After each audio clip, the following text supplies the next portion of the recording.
یک دوست ما پرسید که دکتر صاحب چرا اچ پایلوری من منفی نمیشه؟ بارها پیش دکتر صاحب مراجعه میکنم، نتیجه لابراتوری نشان میده که اچ پایلوری شما مثبت است و ما واقعا مشکل هضمی دارم و از این مشکل رنج میبرم. دوست عزیز، دلایل مختلف وجود داره که تا اچ پایلوری منفی نشه و دائم مثبت باقی مانه. یکی از جمله مقاومت دوایی است که شما خود سرانه از دواخانه ها ادویه گرفتین و در مقابل ادویه های مختلف مقاومت ایجاد شده. و دلیل دومی است که رژیم ناکامل و یا ناقص، رژیم دوا را پوره نخوردین و یا دوزش پایین بوده و یا از طرف کس توصیه شده که او مکانیکیت دوا و توصیه ویای درست نتونسته بر شما تذکر بده. و دوم مدت زمان تداوی است، یکی اچ پایلوری یا 10 روز یا 14 روز. از این مدت اگر شما تغییر میدین 5 روز میخورین یا 13 روز یا 10 روز اضافه کم زیاد، در اون صورت دوا موثر تمام نمیشه. نتیجهش است که شما در مقابل دوا مقاومت پیدا میکنید. دلیل چهارم انجام زود هنگام تست های اچ پایلوری است. شما خودسرانه میرین که اچ پایلوری من تست کو و یا دکتر صاحبایی که این موضوع را درک نمیکنن، زمانی که انتی بیوتیک استفاده شد که در دوای اچ پایلوری وجود دارد، بناهن تا 4 هفته بعد خوردن انتی بیوتیک شما تست اچ پایلوری نکنید.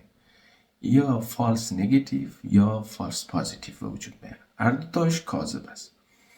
و زمانی که پی پی های استفاده میکنین، یعنی ادویه هایی که به خاطر جلوگیری از افرازات اسید در معده است، وظیفه‌شان اینمی چیز است و شما 2 هفته بعد، یعنی 2 هفته قطع بکنین، بعد از اون تست اچ پایلوری بکنین.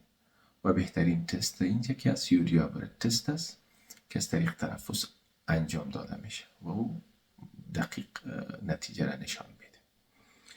و سوم ادامه مصرف دارویی و او هم نتیجه تست خراب میکنه که شما در جریان که تست میکنین دمی زمان انتی بیوتیک بازم بخورین و بازم دواهای انتی اسیدی را استفاده بکنین. این خودش نتیجه را تغییر میده.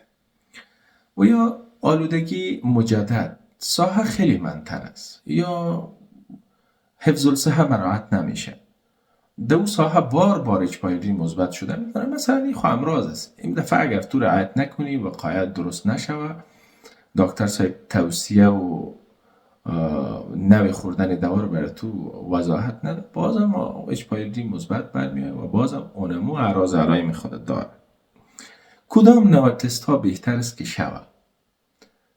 تست سیرولوژیک است، آی جی جی و در خون که دیده میشه، در سیروم، البته در سیرومی خون با ماها مثبت است. اگر شما برین خونتان رو ببینید که اچ پایلوری مری بی دائم مثبت می باشه تا 3-4 ماه را مثبت، بران او تست درست نیست.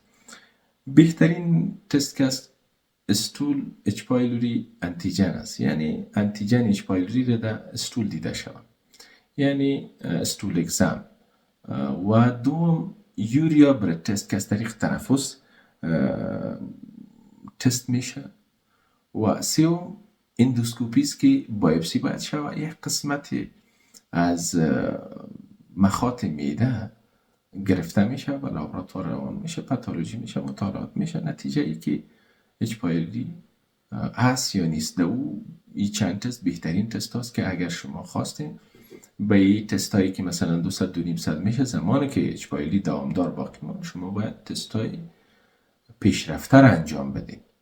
بناهن یگانه چیز تقاضای ما است که از دکتر صاحب اول توصیه درست، انتخاب بهترین کمپانی که تاثیر درست داشته باشه و فهماندن مریض دوا چند روز باید خورده شود و چه وقت قبل غذا خورده شود، قبل غذا خوردن چقدر مهم است و یکی تابلت ها در کدام وقت خورده شود و چقدر مایعات باید استفاده شود و در جریان تداوی کدام غذاها استفاده شود مفید است و کدام غذاها اما موثریت دوا را از بین میبرد.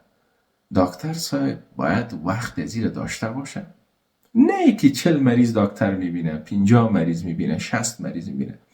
از نظر من امروز یک هندو از هند میاد یا از پاکستان میاد تاویزات میکنه یا دوای یونانی میده، در حالی که بیخی بویم نمیبره، باور کو بر از او 100 نفر ششته.